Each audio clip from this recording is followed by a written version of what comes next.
Going in depth tonight, state lawmakers still looking into where $1.8 billion belongs. It was found just sitting unmarked in a state account.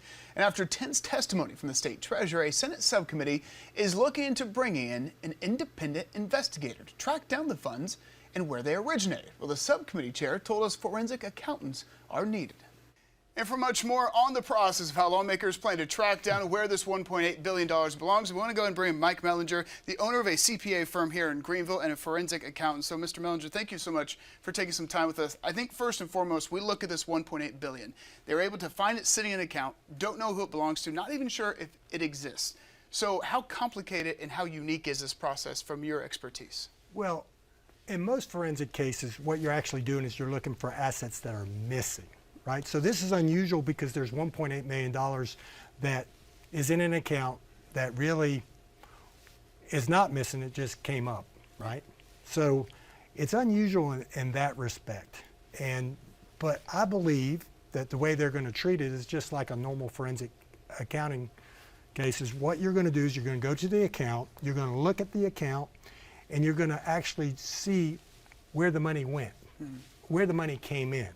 Right? And then you're going to have to track that money to the account it went from and try to understand exactly where that money came from. Because the problem with this money is it's not like me or you, we have $1.8 billion in our checking account and we're like, hey, this is great. The problem is there could be some liabilities associated or some debts associated or some grants or some type of money that has to be paid back because we didn't spend it.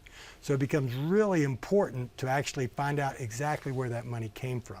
As a CPA, can you look at that and say that, the $1.8 billion, yes, it's a lot to you and me, but we talked to the state treasurer and he says it's in a pool of a whole lot of other money. Can you look at that with your expertise and say, I could see how that could get mixed up somehow? Or what kind of insight could you provide where that could even happen?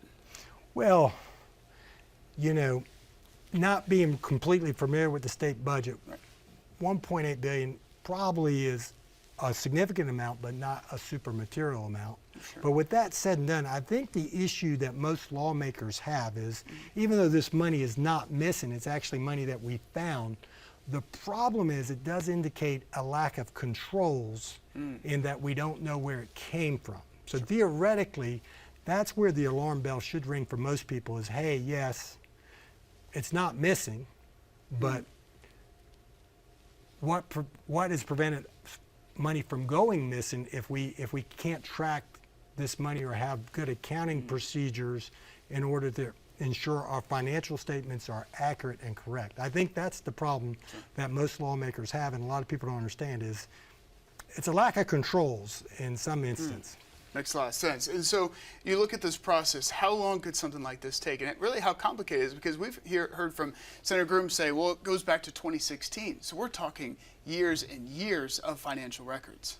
Right. Well, if that's the case, there's a chance they might not actually ever find out. It counts, because one of the things that we find in some of the forensic cases that we handle with is there's a limit on how long banks have to keep financial records.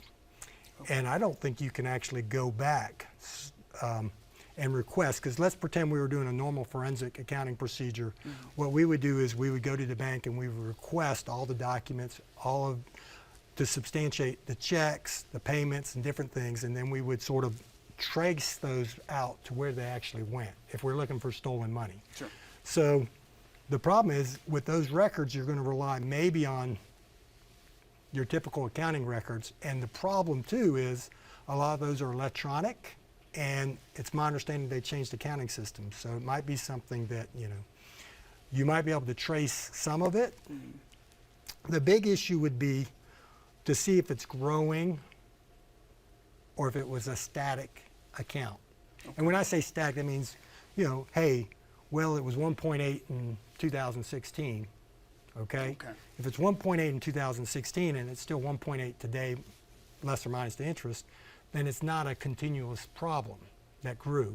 But let's say it was 300 million in 2016 and now it's grown to 1.8 billion.